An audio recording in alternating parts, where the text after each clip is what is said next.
સરકારને સાંભળવું જ પડશે।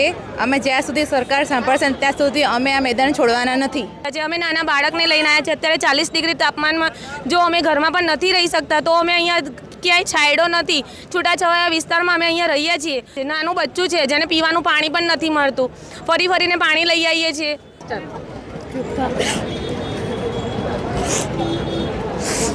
26,000 પગારમાં અમને કોઈ પોસાતું નથી। નાનું બાળક લઈને અમારે આવવું પડે છે।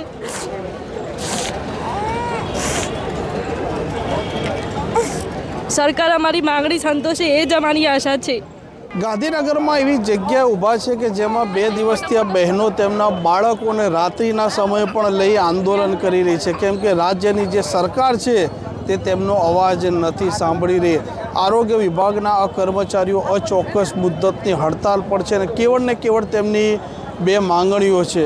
આ મહિલાઓ છે, તેમની શું પીડા છે, શું વેદના છે, સરકારે હજી સુધી તેમનો અવાજ પણ નથી સાંભળ્યો। તે મામલે આ બહેનો મહિલાઓનું શું કહેવું છે તે પણ વાત કરીએ।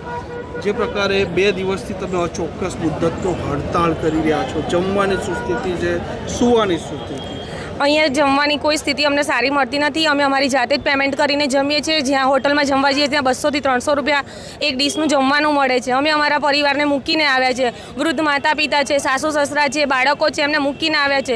સરકાર અમારી મુખ્યત્વે 2 માંગણી સ્વીકારે એ જ અમારી ઈચ્છા છે અને જલ્દીથી જલ્દી સરકાર અમને ન્યાય આપે એ અમારી જલ્દીથી જલ્દી સરકાર અમને ન્યાય આપે એ જ અમારી ઈચ્છા છે। અમે નાના બાળકને લઈને આવ્યા છે। અત્યારે 40 ડિગ્રી તાપમાનમાં જો અમે ઘરમાં પણ નથી રહી શકતા તો અમે અહીંયા ક્યાંય છાંયડો નથી, છૂટાછવાયા વિસ્તારમાં અમે અહીંયા રહીએ છીએ। સરકારે જોવું જોઈએ અને અમને ન્યાય આપવો જોઈએ, અમારી મુખ્યત્વે માંગણી છે। નાનું બચ્ચું છે જેને પીવાનું પાણી પણ નથી મળતું, ફરી ફરીને પાણી લઈ આવીએ છીએ, ગમે ત્યાં બેસી રહીએ છીએ। પોલીસ અમારી સામે નિરીક્ષણ સામે જોયે રાખે છે, જાણે અમે કોઈ ગુનો કરી નાખ્યો હોય એવું લાગી રહ્યું છે। પોલીસ અમારી સામે જોવે તો અમને એવું લાગે છે કે અમે કોઈ ગુનેગાર તો નથી ને। આવું ના હોવું જોઈએ। સરકારે અમારી 2 માંગણીઓ સ્વીકારવી જોઈએ। પરિવારમાંથી પણ ફોન આવતા હશે? પરિવારમાંથી, હા। તમે 2 દિવસથી એકલા અહીંયા છો? હા, અમે પરિવારમાંથી ફોન આવે છે કે શું કરો છો, ક્યાં છો? અમને ગઈકાલે ડિટેન કરી લીધા હતા અને આખો દિવસ 6 વાગ્યા સુધીમાં મૂકી રાખ્યા હતા। ત્યાં જમવાનું પણ સુવિધા નથી, પાણીની પણ સુવિધા નથી, ઘરનાને પણ તકલીફ થાય છે કે અમારી વહુ છે કે દીકરી છે એ આટલા સમયથી દૂર છે। અમે અહીંયા ભાઈઓ બહેનો અલગ અલગ રીતે રહીએ છીએ। અહીંયા કોઈ મેદાન છે ત્યાં સૂઈ જઈએ છીએ, અમારું બેગ એવું લઈને આવ્યા છે। ક્યાંય જગ્યાએ સૂવાની પણ સારી સુવિધા નથી, જમવાનું નથી મળતું, પાણી નથી મળતું। અમે લોકો બહુ સ્ટ્રગલ કરીએ છીએ। સરકારશ્રીને નમ્ર વિનંતી કે અમે અમારી મુખ્યત્વે 2 માંગણી સ્વીકારે। એક નાનું છોકરું લઈને તમે દૂરથી આવેલા છો, જે પ્રકારે નાના બાળકને સાચવવાની પણ જવાબદારી છે, માંગણી પણ છે રોજગારને લઈને। સરકાર અમારી માંગણી સંતોષે એ જ અમારી આશા છે।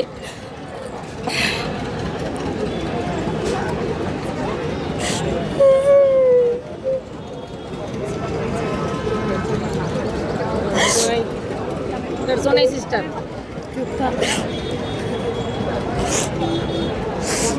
26,000 પગારમાં અમને કોઈ પોસાતું નથી। નાનું બાળક લઈને અમારે આવવું પડે છે।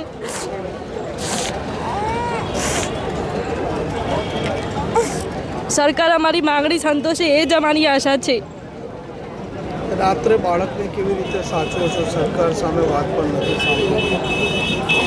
અહીંયા તો કોઈ સુવિધા પણ નથી, પણ બાળકને લઈને પણ આવવું પડે। જમવાની પણ સુવિધા નથી, રહેવાની પણ સુવિધા નથી, કોઈ સુવિધા નથી। શું કહેશો મામલે? સરકાર, આરોગ્ય મંત્રી તમારી વાત સાંભળી રહ્યા છે, શું કહેશો? સરકાર જલ્દીથી નિર્ણય લે એ જ આશા છે। જે આપ જોઈ શકો છો, રાજ્ય સરકારે આરોગ્ય મંત્રી ઋષિકેશ પટેલ અને ગુજરાતના મુખ્યમંત્રી ભૂપેન્દ્ર પટેલ જે વારંવાર કહે છે કે તે મૃદુ અને મક્કમ છે, પરંતુ આ મહિલાના આંસુ પણ તેમણે જોવા જોઈએ। જે પ્રકારે દૂરથી આવ્યા છો, હજી સુધી સરકાર તમારી વાત પણ નથી સાંભળી રહી। મારું સરકારશ્રીને એટલું જ કહેવું છે કે ગુજરાત એક વિકાસશીલ રાજ્ય છે અને દરેક પ્રકારે જ્યારે આપણે એને વિકાસ માટે અમે પરિશ્રમ કરીએ છીએ અને સરકાર પણ કરે છે, ત્યારે એક અમારી જ કેડર એવી છે કે જે રાત દિવસ ખડે પગે ગમે એવો રોગ હોય, તાપ તડકો હોય, જોયા વગર જ્યારે મહેનત કરે છે પબ્લિકને માટે, ત્યારે એક અમારો બી પરિવાર છે, અમે પણ માણસ છીએ।